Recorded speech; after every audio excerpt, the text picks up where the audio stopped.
ఈ విశ్వం భౌతిక శాస్త్రం మరియు రసాయన శాస్త్ర నియమాల ద్వారా సృష్టించబడిందని ప్రజలు చెప్పినప్పుడు ఆరిని ఒక సాధారణ ప్రశ్న అడగవచ్చు. మీ వాదన సరైనదే అయితే మరొక విశ్వాన్ని సృష్టించి దాన్ని చూపించండి. పదార్థం మరియు శక్తి ప్రతిదీ సృష్టించినట్లయితే పదార్థం ఎక్కడ నుండి వచ్చిందో ఆలోచించండి.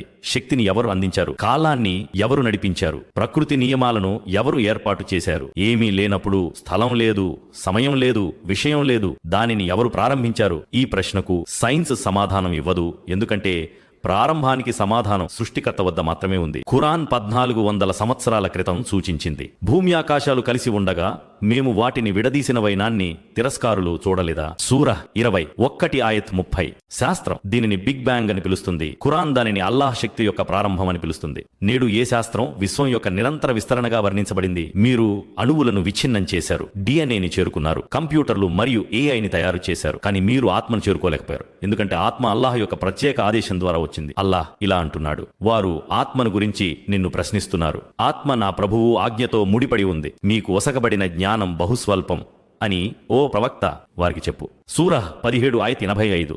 సైన్స్ ప్రతిదీ సృష్టించిందని మీరంటున్నారు. ఆపై జీవితాన్ని సృష్టించడం ద్వారా దానిని చూపించండి. స్వయంగా కథలగల హృదయాన్ని సృష్టించండి. దాని సృష్టికర్తను గుర్తించగల ఆత్మను సృష్టించండి. మీ ప్రయోగశాల భావనను కాదు, కారణాన్ని సృష్టించగలదు. అది మనస్సును సృష్టించలేదు, ఆత్మను కాదు. ఎందుకంటే జీవితం ఆయన ఒకే మాట ద్వారా సృష్టించబడింది. ఆయన ఎప్పుడైనా ఏదైనా వస్తువును చెయ్య సంకల్పించుకుని అయిపో అని ఆదేశించగానే అది అయిపోతుంది. సూరహ్ 36. సైన్స్ ప్రతిదీ శూన్యం నుండి వచ్చిందని చెబుతుంది. కానీ శూన్యం అంటే ఏమిటి? సమయం లేదు, స్థలం లేదు, విషయం లేదు. అయినప్పటికీ ఒక ప్రారంభం ఉంది. ఈ ప్రారంభం యాదృచ్ఛికంగా కాదు, అల్లాహ్ ఆదేశం ద్వారా జరిగింది. ఖురాన్ ఇలా చెబుతోంది, అల్లాహ్ ప్రతిదాన్ని ఖచ్చితమైన కొలతతో సృష్టించాడు. సూరహ్ 54:49. ప్రతి అణువులో, ప్రతి కణంలో, ప్రతి డిఎన్ఏలో ఒక కొలత గణన వ్యవస్థ ఉంటుంది. ఇదంతా యాదృచ్ఛికంగా జరగదు. కృత్రిమ మేధస్సు మనిషిని గొప్పవాణ్ణి చేసిందని మీరు అనుకుంటున్నారు. నిజానికి ఇది మనిషి బలహీనత మరియు అవసరానికి ప్రతిబింబం. ఇది సృష్టికర్తతో పోటీ కాదు. జీవికి ఎల్లప్పుడూ అవసరం ఉంటుంది. సృష్టికర్త ఎల్లప్పుడూ అవసరం లేనివాడు.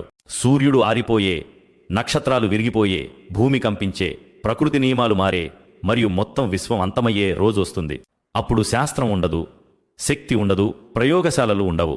ఒకే ఒక జీవి మిగిలుంటుంది. ఆయన ప్రారంభానికి యజమాని, ఆయన ముగింపుకు యజమాని. ఆపై ప్రతి మనిషి తన ప్రభువు ముందు నిలబడతాడు. అహంకారం ఉండదు, వాదన ఉండదు, తిరస్కరణ ఉండదు. ప్రపంచ జ్ఞానం పరిమితం. సృష్టికర్త యొక్క శక్తి అనంతం మరియు తుది నిర్ణయం ఎల్లప్పుడూ ఉన్నవాడు మరియు ఎల్లప్పుడూ ఉండేవాడు అల్లాహ్దే అవుతుంది.